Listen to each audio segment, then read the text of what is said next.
Hey, welcome to the Daniel Clough podcast. I'm Daniel Clough, and on this podcast, I cover the power of building foundational health habits in your life. I also share strategies that can help you build your own foundational health habits so that you can become the best version of yourself. And yeah, there are some big changes with my foundational health habits. 2 are out, and I'm bringing a brand new one in. In this episode, I explain each of these and why I believe this leaves me with a much stronger set of now 7 foundational health habits. Enjoy the episode.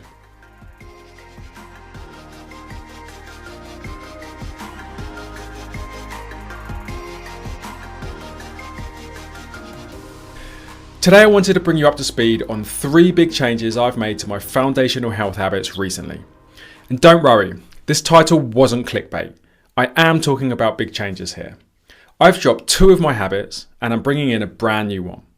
And what I love about this is that my foundational health habit strategy is evolving and tightening up as I get further into the journey. And I'm more than willing to make changes to keep improving things. And by the way, I don't make changes to my habits lightly. Whether it's changing my target with a particular habit, dropping one entirely, or bringing on a new one, there's often months of reflecting before making changes like this. So I'm really excited about these recent changes. It takes everything up a whole nother couple of levels, and I'm super confident that this is a much stronger set of habits for me now. So let's get into the changes. I've already mentioned I've dropped 2 habits and I've brought in a brand new one, and I'm going to start with the habits that I've dropped. The first habit that I've dropped is supplements. Now, when I first introduced this habit, I took quite a large number of supplements every day. I think it was like 8 different ones and over 20 pills and capsules every day. And I believed it was important to hold myself accountable for taking these on a daily basis. However, over time, my stance on supplements has shifted quite a bit. And nowadays, I actually take very few supplements. I've stripped it right back to just a few that I think are good for me. And as it stands, these are the 4 that I take: a protein powder, creatine monohydrate, magnesium, and athletic greens. Now, the reason I choose to take these 4 supplements is because they each serve a specific and important need of mine at the moment. For example, I use a protein powder when I'm having a day where I'm struggling to get to my daily 150 grams of protein. It's sort of a break glass strategy. I pull it out when I need it. Creatine is probably one of the most researched and proven supplements to support gaining strength and muscle, so this one is super relevant to my goals right now. Magnesium I take to help improve my sleep, and athletic greens is essentially a high quality multivitamin, and I sort of see it as an insurance policy. Of course, I try to eat a diet of mostly whole foods and I try to get as much variation as I can.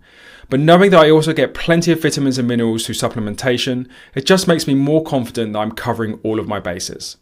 So look, I absolutely believe these 4 supplements are worthwhile, but worthwhile is not the same as foundational. And the world isn't going to stop if I miss taking them for a day or 2. Probably even a week or 2 won't make much of a difference. And if I had to lose them all tomorrow, I could still push on and keep becoming a healthier person without them. So therefore, taking supplements doesn't feel foundational, and I can't put it on the same shelf as the likes of sleep, alcohol, protein, etc.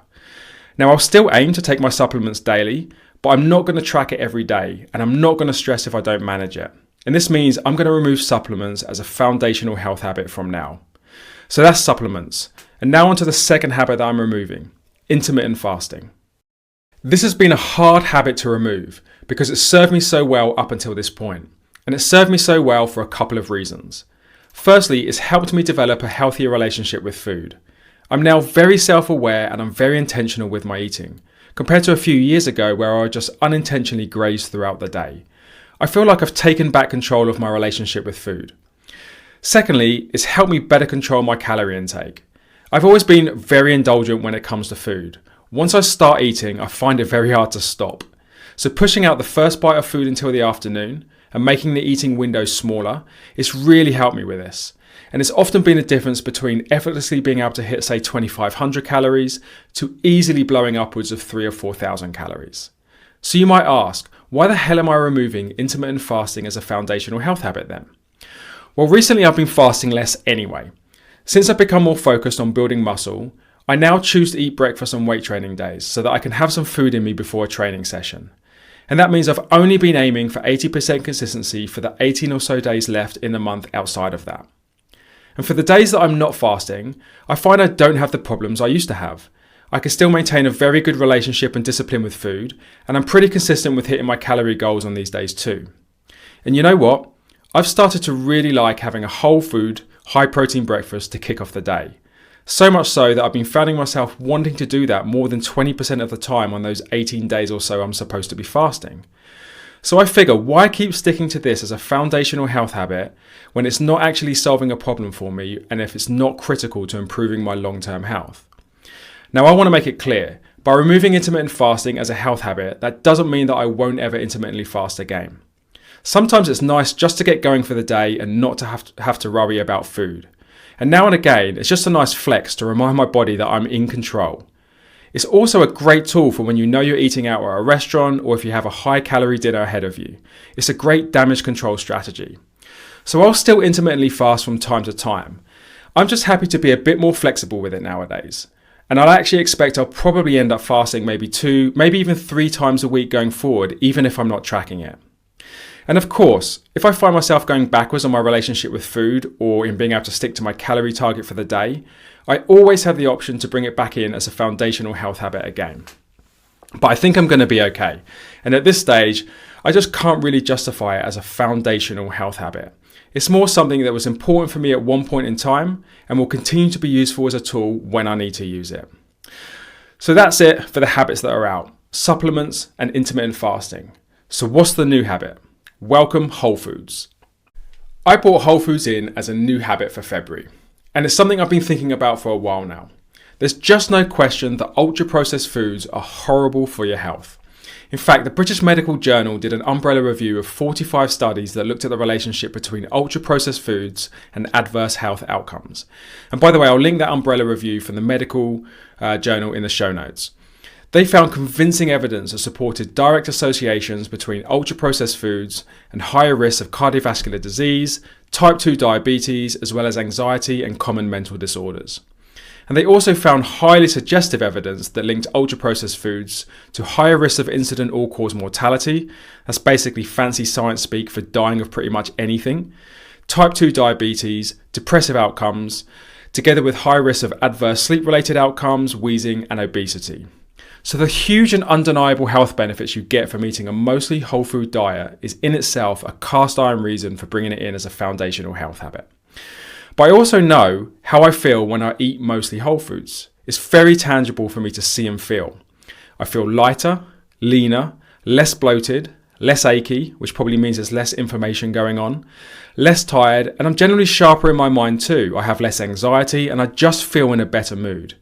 And I know when I get stuck in a rut of eating ultra-processed foods for a couple of days, I quickly begin to feel lousy. And I don't want to feel lousy, I want to feel good. So this is why Whole Foods is making its way in as one of my foundational health habits.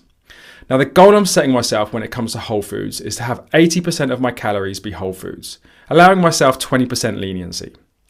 And the Whole Foods definition can be a little bit fuzzy and it's admittedly open to interpretation. I will cover my own definition of whole foods in a future episode, but for now I'll summarise it as, for the most part, foods that tend to have one ingredient, and that foods that haven't been heavily processed. So that's stuff like meat and fish, vegetables, fruits, nuts, milk, eggs, potatoes, oats, stuff like that. And it's avoiding the obvious ultra-processed foods such as ready meals, cakes, biscuits, ice creams, chocolate bars. Yeah, all the stuff that tastes really great. But even things that might not be quite so obvious. Stuff like fruit-flavoured yogurts, instant soups, fizzy drinks, mass-produced white bread, breakfast cereals and bars. These things are often marketed as being healthy, but if you look on the back of the package, there's often a huge number of ingredients and a load of rubbish in them. And as with all of my habits, my ultimate goal is to be able to achieve this 80% of the time over the course of a month. And man, I have some work to do here. I only achieved 45% consistency in my first month of tracking it. So this is easily going to be my biggest challenge with my habits in 2024. So watch this space as I look to get that up to 80% consistency. And that's it. Supplements and intermittent fasting are out and Whole Foods are in. I'll of course continue to keep reflecting on all of my foundational health habits and will reserve the right to change and improve things in the future. And you'll be the first to hear of it when I do.